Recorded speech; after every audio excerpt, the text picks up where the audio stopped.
ইরানে মার্কিন হামলার কারণে প্রায় এক মাস বৈশ্বিক তেল সরবরাহ বিঘ্নিত হচ্ছে। ফলে বিশ্বজুড়ে জ্বালানির দাম বাড়ছে। কোথাও পেট্রোল পাম্পে দীর্ঘ লাইন, কোথাও আবার ডিজেল ফুরিয়ে যাওয়ায় থমকে যাচ্ছে পরিবহন ও উৎপাদন। এই পরিস্থিতিতে খরচ কমাতে ও সরবরাহ সামাল দিতে বিভিন্ন দেশ নিচ্ছে ভিন্ন ভিন্ন পদক্ষেপ। মধ্যপ্রাচ্যের সংঘাত বিশ্বকে ভয়াবহ জ্বালানি সংকটের মুখে দাঁড় করিয়েছে। ভারতে রান্নার গ্যাসের তীব্র সংকটে কাজ হারাচ্ছেন শ্রমিকরা, আর কিউবায় বিদ্যুৎ সংকটের কারণে দেখা দিয়েছে পানির সমস্যা। যুদ্ধ পরিস্থিতির মধ্যে জ্বালানি খাতের জন্য জাতীয় জরুরি অবস্থা ঘোষণা করেছে ফিলিপাইন। এসব সংকট মোকাবিলায় বিভিন্ন দেশ নিচ্ছে ভিন্ন ভিন্ন কৌশল ও পদক্ষেপ। জ্বালানি সংকট মোকাবিলায় রেশনিং পদ্ধতি চালু করেছে গৃহযুদ্ধে জর্জরিত মিয়ানমার। এছাড়া সরকারি অফিসে সপ্তাহে একদিন ওয়ার্ক ফ্রম হোম চালু করা হয়েছে এবং বেসরকারি প্রতিষ্ঠানগুলোকেও একই ব্যবস্থা নিতে উৎসাহিত করা হয়েছে।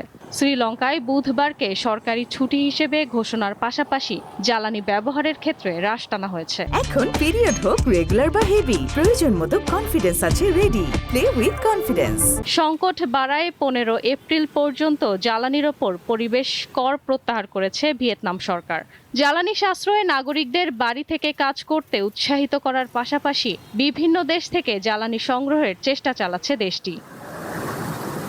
থাইল্যান্ডের কিছু অঞ্চলে ইতিমধ্যে ডিজেল ফুরিয়ে যাওয়ার প্রভাব পড়েছে পরিবহন, কৃষি ও মৎস্য খাতে।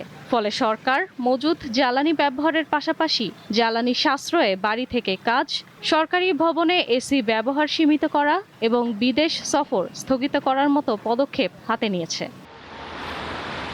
জ্বালানি সাশ্রয়ে মিশরে রাত 9টা থেকে দোকান, রেস্তোরাঁ, শপিং সেন্টার বন্ধ এবং রাস্তার ল্যাম্প পোস্ট ও বিলবোর্ডের আলো কমানোর নির্দেশ দেওয়া হয়েছে।